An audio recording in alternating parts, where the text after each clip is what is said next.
So the harvesting part of the Freshlife, you've seen how to set it up, you've seen how to grow it, and sort of the rinsing cycles. Now we're going to go and harvest the Freshlife sprouter.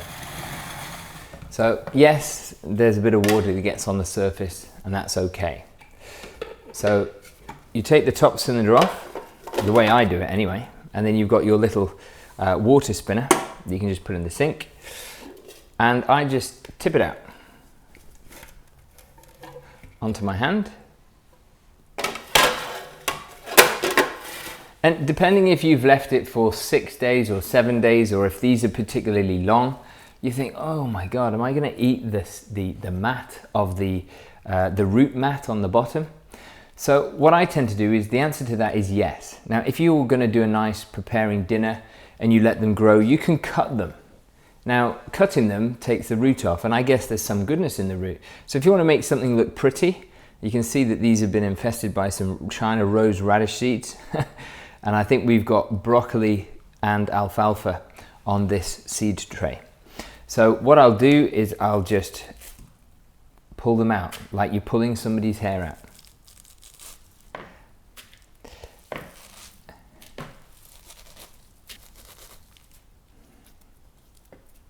So as you can see, that some of the root mat has been left on the underside of the seed tray, which is absolutely fine.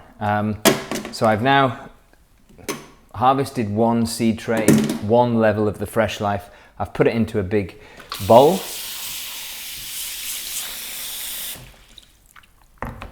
And then what you'll find is that the objective here is to, for me anyway, is to remove as many of the seed hulls as possible.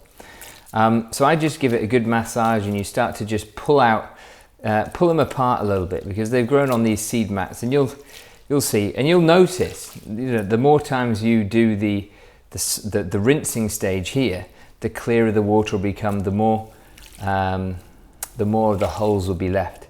Now, leaving the holes in is really not a problem. I tend to get as many of them out as I possibly can, because, as you know, I'm a bit of a rinsing freak. So once you've done that, I just pull it out like you're pulling the kids by the hair. No, I never do that.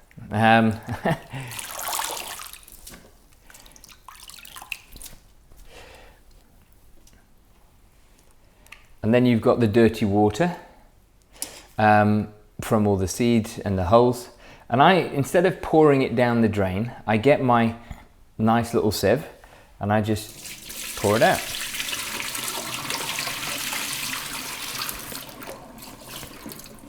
And what you'll see there is that you've got all the seed holes that, you know, you're not going to get 100% sprouting of all the seeds. You don't get 100% harvest, so some seeds don't grow. So this is the second rinse. Okay. So again, just pull it all out as much as you can.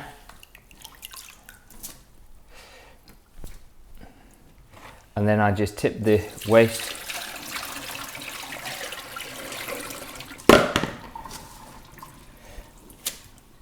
My goal is to do at least 2, if not 3 or 4, depending on how much time you've got and how clean you want your sprouts.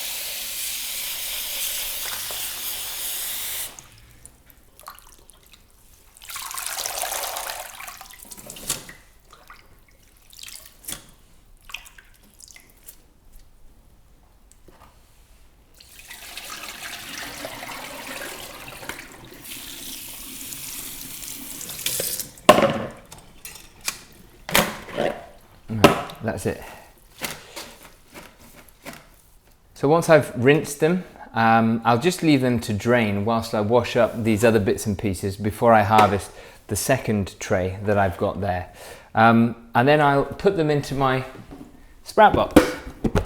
And this whole sprout box, which will be full by the time I've harvested this, and this is what I had left from last week, it's like a weekly routine. So seed it once a week, harvest it once a week, and you've got a whole box of fresh, homegrown, 0 air miles, living foods salad that you can boost your meals with. And as I said, you can add it to a salad with a steak. You could add it with, you don't need to go full out to begin with, but it's just a gradual progression along the sort of what I called the continuum in the first program.